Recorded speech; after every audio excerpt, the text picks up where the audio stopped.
ഞാൻ ദൈവത്തോട് പ്രാർത്ഥിക്കുക, സ്വർഗം കിട്ടുകയാണെങ്കിൽ എൻ്റെ അമ്മയ്ക്ക് കിട്ടണം. കാരണം എനിക്ക് മുലപ്പാൽ തന്ന പടിഞ്ഞാറക്കരയിലെ കുറുമ്പി അമ്മയ്ക്ക് ഇല്ലാത്തൊരു സ്വർഗവും എൻ്റെ ഉമ്മയ്ക്ക് വേണ്ടാന്ന് പ്രാർത്ഥിക്കുന്ന ഒരാളാണ് ഞാൻ. ഉമ്മയ്ക്ക് ചുരത്താൻ കഴിയാത്തത് അമ്മ ചുരത്തുന്നു എനിക്ക്. ജാതിയുടെയും മതത്തിൻ്റെയും വേലി കെട്ടിത്തിരിക്കുന്ന ഈ ദുഷ്ടകാലത്ത് ഞാൻ ഓർക്കുന്നു എൻ്റെ അമ്മയെ, എൻ്റെ കുറുമ്പി അമ്മയെ. അങ്ങനെ ജീവിതത്തിൽ ഞാൻ അമ്മിഞ്ഞപ്പാൽ കുടിക്കുന്നു. വായിലൂടെ കബളിലൂടെ അമ്മിഞ്ഞപ്പാൽ വല്ലാണ്ട് ഒഴുകി വരുന്നു എനിക്ക്. ഇപ്പം ആ വീട്ടിൻ്റെ അടുത്ത് ഇരുന്നുകൊണ്ടാണ് ഞാൻ ഈ സംസാരിക്കുന്നത്. അങ്ങനെ എനിക്കൊരമ്മയും ഉമ്മയും ഉണ്ട്. എനിക്കൊരു ഉമ്മ മാത്രമല്ല, ഞാൻ ഇടറുമ്പോൾ, ഞാൻ തളരുമ്പോൾ, ഞാൻ കരയുമ്പോൾ കണ്ണീര് തുടയ്ക്കാൻ എനിക്ക് ഒരമ്മയും ഒരു ഉമ്മയും ഉണ്ട്. അമ്മയുടെ പേര് കുറുമ്പി, പടിഞ്ഞാറക്കരയിലെ കുറുമ്പി. ഉമ്മയുടെ പേര് പാത്തുമ്മ. അങ്ങനെ ഒരു അമ്മയ്ക്കും ഉമ്മയ്ക്കും ഇടയിലാണ് ഈ ഞാൻ വളർന്നു വന്നിട്ടുള്ളത്. ഞാൻ ഇത്രയും കാലം ജീവിച്ചത് അമ്മയുടെയും ഉമ്മയുടെയും മുലപ്പാൽ ഇടകലർന്നുകൊണ്ടാണ്. അതുകൊണ്ടാണ് ഈ ജാതി മതമൊക്കെ പറയുമ്പോൾ എനിക്ക് വെറുപ്പ് പിടിക്കുന്നത്. അന്ന് കുറുമ്പി അമ്മ എനിക്ക് മുലപ്പാൽ തന്നില്ലേ, ചെറ്റയിലെ പാത്തുമാരുടെ മോനായി ഞാൻ ഉണ്ടാവില്ല. അപ്പം അങ്ങനെ ഒരു സ്നേഹത്തിൻ്റെ കഥയുണ്ട് എനിക്ക്. അപ്പോൾ വീണ്ടും നമ്മൾ തിരിച്ചു വരികയാണ്. അങ്ങനെ ഞാൻ ചന്തുവേട്ടൻ്റെ കടയിലൂടെ സഞ്ചരിക്കുന്നു. പിന്നെ പേരാമ്പ്രയിലെ വീടി കമ്പനികൾ, സൊസൈറ്റി വീടി കമ്പനി, അത്തോളി വീടി കമ്പനി കണ്ട കമ്പനികളിൽ വൈകുന്നേരങ്ങളിൽ ബസ് തുടച്ചു കൊടുക്കാൻ പോകും. രാവിലെ പിന്നെ ഈ അത്തോളി വീടി കമ്പനിയുടെ ഒക്കെ വളർന്നിരിക്കും. അവിടെ ഒരു മായൻകുട്ടിക്ക അതിമനോഹരമായി പാടുന്ന ഒരു രാമൂട്ടിയേട്ടൻ, ഇങ്ങനെ ഇവരൊക്കെ ഉണ്ട്, നന്നായിട്ട് പാടും. മാത്രമല്ല ഒരു വലിയ തൊഴിലാളി വർഗ സംസ്കാരത്തിൻ്റെ ഈറ്റിലമാണ് വീടി കമ്പനി എന്ന് പറയപ്പെടുന്നത്. അതിൻ്റെ മോള് ചെന്നിരിക്കും. അപ്പോൾ അവർ പത്രം വായിക്കുന്നതും ഒക്കെ ഞാൻ വായിക്കും. അവർ വെട്ടിയിടുന്ന ഇലയുടെ അവശിഷ്ടങ്ങളൊക്കെ എടുത്ത് പേരാമ്പര മരക്കാടി തോടെന്ന് പറയപ്പെടുന്ന ഒരു തോടുണ്ട്. ഞങ്ങളുടെയൊക്കെ സ്വപ്നങ്ങൾക്ക് നിറമ്പകരുന്ന തോട്. അവിടെ ഒരു ചേരുമരമൊക്കെ ഉണ്ടായിരുന്നു. അപ്പം അതിലൂടെയായിരുന്നു പോകുക. അപ്പം ആ വീടി കമ്പനിയുടെ മുകളിൽ പോയിരിക്കും. അവിടെ നിന്ന് അവർ എനിക്കിടയ്ക്ക് ചായകളുമായി തരും. അങ്ങനെ ഞാനൊരു പുതിയ ജീവിതത്തിൻ്റെ വഴി തേടുകയാണ്. അറിവിനെ തേടുന്നു, അക്ഷരത്തെ തേടുന്നു. ഈ ഒരു ട്രൗസറൊക്കെ ഇട്ട് ഇങ്ങനെ ഇരിക്കുകയാണ്. ഒരു ദിവസം ഞാൻ ഈ വീടി കമ്പനിയിൽ ഇരിക്കുമ്പോൾ അവിടെ വെളുത്ത് കുപ്പായിട്ട വളരെ നല്ല കാച്ചിയെണ്ണയുടെ ഗന്ധമുള്ള ഒരാൾ കയറി വന്നു. വല്ലാത്തൊരു സൗന്ദര്യം അദ്ദേഹത്തിന്, വല്ലാത്തൊരു ചിരി. അപ്പം ഇങ്ങനെപ്പം ഞാനിങ്ങനെ നോക്കുക. അപ്പം എന്നെ ഒന്ന് നോക്കി അദ്ദേഹം. ഇതാണ് ഇങ്ങനെ ഒരു ലിവർക്യൂറിൻ്റെ പരസ്യം പോലെ വേറൊക്കെ ചാടിയിട്ടൊരു കുട്ടി ഇങ്ങനെ. ഞാൻ മുടിയൊന്നും അങ്ങനെ അഴകൊന്നുമില്ല. അപ്പം പിന്നെ അത് എന്നെ ഒന്നും അറിയാതെ തൊട്ടിട്ടാണ് പോകുന്നു. എനിക്കൊരു ഭയങ്കര വൈദ്യുതി തരംഗം പോലെ. അങ്ങനെ ഒരാളെ തൊടാറില്ലല്ലോ. കാരണം അകറ്റി നിർത്തുന്ന ഒരാൾ തൊടുന്നു. അദ്ദേഹം അങ്ങോട്ട് പോയി. കുറച്ച് കഴിഞ്ഞപ്പോൾ കുമാരേട്ടൻ എന്ന് പറയും, ഇവിടെ മരിച്ചു പോയ കണ്ണമാഷ്ടനായിരുന്നു. കുമാരേട്ടൻ വന്നിട്ട് എന്നോട് ഇനി താഴെ കുഞ്ഞിക്കണ്ണാട്ടില്ല, എൻ്റെ പേരാമ്പ്രം മുക്കിലൊരു കുഞ്ഞിക്കണ്ണാട്ടുണ്ട്. ഈ അടുത്താണ് അദ്ദേഹം മരിച്ചത്. അദ്ദേഹത്തിൻ്റെ അനിയനായിരുന്നു, ഏട്ടനായിരുന്നു കൂത്താളി സമരത്തിന് വേണ്ടി രക്തസാക്ഷിയായ കെ ചോയി എന്ന് പറയുന്ന ആൾ. അപ്പോൾ അദ്ദേഹത്തിൻ്റെ കഥയാണത്. അപ്പോൾ എന്നോട് കുഞ്ഞിക്കണ്ണാട്ടിൻ്റെ കടയിൽ അണിഞ്ഞു പോയിട്ട് നല്ലൊരു ചായ വാങ്ങിച്ചുകൊണ്ട് വരണം, കൈയൊക്കെ കഴുകി വൃത്തി പിടിക്കണം, മൂടിക്കൊണ്ടുവരണം എന്നൊക്കെ പറഞ്ഞു. ഞാൻ കുഞ്ഞിക്കണ്ണാട്ടിൻ്റെ പീടിയിൽ പോയിട്ട് വീടി കമ്പനിയിൽ നിന്ന് കുമാരേട്ടൻ ചായ തരാൻ മണിക്കുന്നു പറഞ്ഞ് ചായയൊക്കെ തന്നു. ഞാനത് വളരെ വൃത്തിക്ക് അതിൻ്റെ അടിയിലൊരു പേപ്പർ വെച്ചു, ഗ്ലാസിൻ്റെ മേലെ പേപ്പർ വെച്ച് പിടിച്ച് അതിൻ്റെ മുകളിൽ കൊണ്ടു കൊടുത്തു. ചായയൊക്കെ ഞാനിങ്ങോട്ട് മാറി നിൽക്കുന്നു. ഞാനിങ്ങനെ ആരും ശ്രദ്ധിക്കുന്നില്ല. പക്ഷേ അതിൻ്റെ അകത്ത് പറയുന്ന കാര്യങ്ങളൊക്കെ തൊഴിൽ ചെയ്യുന്നവരോടുള്ള സംഘടിക്കാനൊക്കെ പറയുന്നത് ഞാൻ കേൾക്കുന്നുണ്ട്. അങ്ങനെ സംഘടിക്കണം, ഇങ്ങനെയാവണം, ഇങ്ങനെയൊക്കെ പറയുന്നുണ്ട്. ഞാൻ സാഹൂത കേൾക്കുന്നുണ്ട്. അതൊക്കെ എൻ്റെ ജീവിതത്തിൻ്റെ വഴിത്താരയിലേക്കുള്ള വഴിവെട്ടലായിരുന്നു. അത് ജീവിതത്തിൻ്റെ വഴിവെട്ടുക. അതപ്പോൾ അപ്പം എനിക്ക് മനസ്സിലായി, സംഘടിക്കുക എന്ന് പറയപ്പെടുന്നതിൻ്റെ ഒരു ക്ലാസ്സാണത്. സംഘടിക്കണം, സംഘടിച്ചാലേ നമുക്ക് എന്തെങ്കിലും നേടാൻ കഴിയൂ എന്ന് പറയുന്ന ഒരു വലിയ ക്ലാസ് നടക്കുകയാണ്. അത് കഴിഞ്ഞ് അദ്ദേഹം പുറത്തേക്ക് വരണം. പുറത്തേക്ക് വന്നിട്ട് ഇറങ്ങിപ്പോകാൻ നോക്കുമ്പോൾ ഞാൻ ആദ്യം നിന്നിരുന്ന് ഇത്തിരി മാറി അവിടെ ഇരിക്കുന്ന ഒരു സൈഡിൽ ഇദ്ദേഹം എൻ്റെ അടുത്ത് വന്നിട്ട് എന്നെ ഇങ്ങനെ തലയിലിങ്ങനെ വലത് കൈ കൊണ്ട് ഇങ്ങനെ തലോടിയിട്ട് ചോദിച്ചു, ഇതാരെ കുമാരാ എന്ന് ചോദിച്ചു. ഇപ്പോൾ കുമാരേട്ടൻ പറഞ്ഞു, അതിങ്ങനെ ഇവിടെയുള്ളൊരു പാത്തുമ്മാൻ്റെ മോനാണ്, ആ റോഡ് സൈഡിലൊരു വീടുണ്ട്, ഇവനെന്താണോ സ്കൂൾ പോകാണ്ട് ഇവിടെ. കുമാരേട്ടൻ പറഞ്ഞു, മോൻ സ്കൂളിൽ എന്തോ ഗതി ഉണ്ടാത്തതുകൊണ്ടായിരിക്കും. അപ്പം കേളേട്ടൻ്റെ വക അത് പറ്റൂലല്ലോ, പഠിപ്പിക്കണ്ടേ ഇവനെ, സ്കൂൾ പോകേണ്ട പ്രായത്തിൽ ഇങ്ങനെയൊക്കെ നടന്നാൽ മോശമല്ലേ. വല്ലാത്തൊരാഴത്തിലും പരപ്പിലേക്കും എൻ്റെ ചിന്ത പോവുകയാണ്. ഒരാൾ ഇവനിങ്ങനല്ല വളർത്തേണ്ടത് എന്ന് തിരിച്ചറിയുന്ന, എൻ്റെ കുടുംബങ്ങൾക്കറിയാത്ത, എൻ്റെ ബന്ധുക്കൾക്കറിയാത്തൊരു കാര്യം. വല്ലാതെ അങ്ങ് മനസ്സ് കുഞ്ഞനാണെങ്കിലും എൻ്റെ മനസ്സങ്ങ് നിറഞ്ഞു കവിയാൻ തുടങ്ങി. അത് കഴിഞ്ഞിട്ട് അദ്ദേഹം പറഞ്ഞു, കുളിച്ച് വൃത്തിയായി നടക്കണം കേട്ടോ, ഒരു ഗുണപാഠം, കുളിച്ച് വൃത്തിയായി നടക്കണം, കയ്യിൻ്റെ നഖങ്ങളൊക്കെ വെട്ടണം, രണ്ടാമത്തത് നന്നായി പല്ല് തേച്ച് കുളിക്കണം. ഇതൊക്കെ ഉമ്മച്ചി ചിലപ്പം പറഞ്ഞിട്ടുണ്ടാവും. പക്ഷെ ഒരു പുനരാവർത്തനം, ഒരു പുനർ സംപ്രേഷണം പോലെ അത് ഇങ്ങനെ പറയുക എന്നോട് കേൾവട്ടെ. ഞാനിങ്ങനെ തലയാട്ടിപ്പോയി അറിയാതെ. ഒരു ചെറിയ കാറ്റിലാടുന്ന വൃക്ഷതല പോലെ ഞാൻ എൻ്റെ തലമെല്ലെ ആട്ടി. അത് കഴിഞ്ഞിട്ട് കുമാരേട്ടനോട് പറഞ്ഞോടോ, ഇവനൊരു ഉടുപ്പലമായി കൊടുക്കണേടോ, എന്നിട്ട് ഇവനെ നിങ്ങൾ വായിച്ച് പഠിപ്പിക്കണം, പ്രസംഗിച്ച് പഠിപ്പിക്കണം, ഇവനെ നമുക്ക് ബാലസംഘത്തിൻ്റെ അംഗമാക്കണം.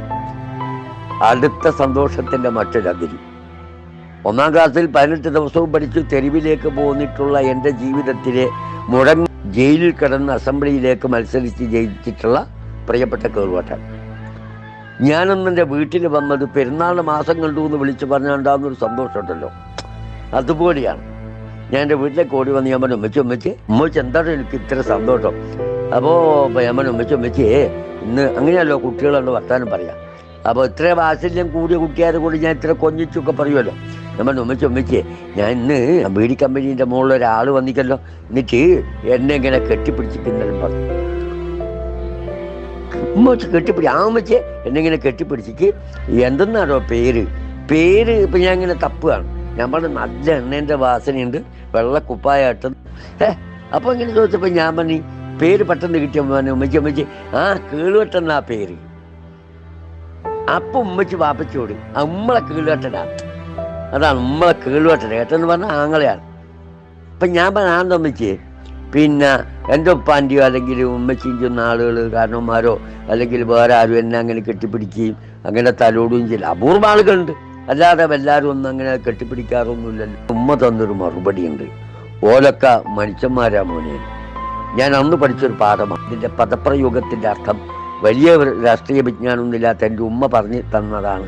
ഓലൊക്ക മനുഷ്യന്മാരാ മോനെ. വേർപ്പ് നാറുന്നവന് അവർ ഇഷ്ടമാണ്. അതിൽ അപജയില്ല എന്നല്ല ഞാൻ പറയുന്നത്. പുതിയ കാല വർത്തമാനകാല രാഷ്ട്രീയത്തിൽ അപജയമേ ഉള്ളൂ, ഇല്ലേ? വിശ്വാസത്തിൻ്റെ പേര് പറഞ്ഞ് പള്ളി പൊളിക്കപ്പെടുകയും അധികാരമേൽക്കുകയും ചെയ്യുന്ന, ഭക്ഷണം കഴിച്ചു പോയെന്ന പേരിൽ കൊല്ലപ്പെടുന്ന, അമ്പലത്തിൽ കയറിയാൽ തച്ചുകൊള്ളുന്ന, നിങ്ങളിവിടെ പറഞ്ഞതിന് എന്ത് അടയാളമാണുള്ളത് എന്ന് ചോദിക്കുമ്പോൾ കൊറോണ പറയുന്നത് എല്ലാവരും ഈക്വലാണ്, ഇവിടെ ആരും ഒന്നും അല്ലാന്ന് കൊറോണ തെളിയിച്ചു. അത് വേറെ കാര്യം.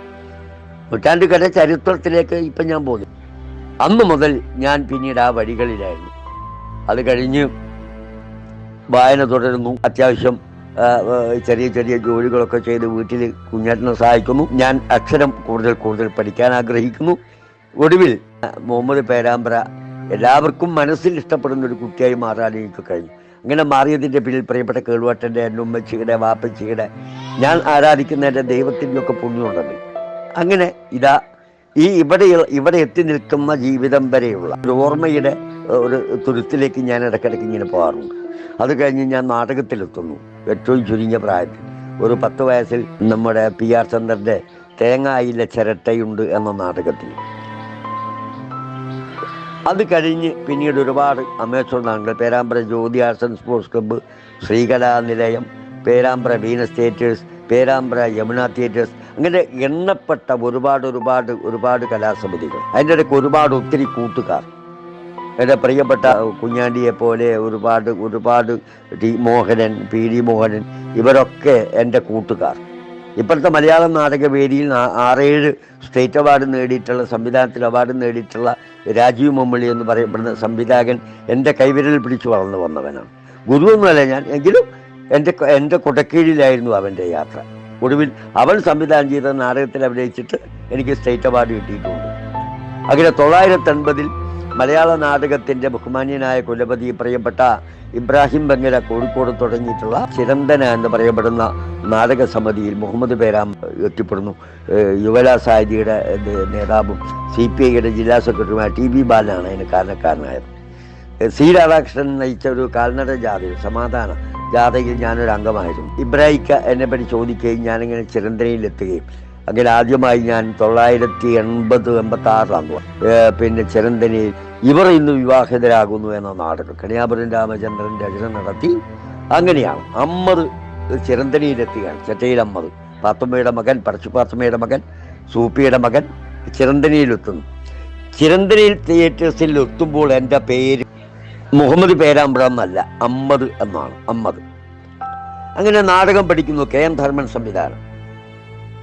മലയാള നാടക ലോകത്തിലെ പ്രൊഫഷണൽ നാടക രംഗത്തെ പകരം വെക്കാനില്ലാത്ത സംവിധായകൻ KM ധർമ്മൻ. നമ്മുടെ PJ ആന്റണി സാറിൻ്റെ കൂടെ, തിലകൻ സാറിൻ്റെ കൂടെ, ഈ പ്രിയപ്പെട്ട വരയുടെ തമ്പുരാൻ സുജാതൻ മാഷയുടെ പിതാവ് വേലപ്പൻ മാഷയുടെയൊക്കെ ചങ്ങാതിയായി കൂടെ നടന്നിരുന്ന പ്രിയപ്പെട്ട KN ധർമ്മ മാഷാണ് ആ നാടക സംവിധാനം ചെയ്തത്. നാടകം എഴുതിയത് കണിയാപുരമാണ്. ഇവർ ഇന്ന് വിവാഹിതരാകുന്നു.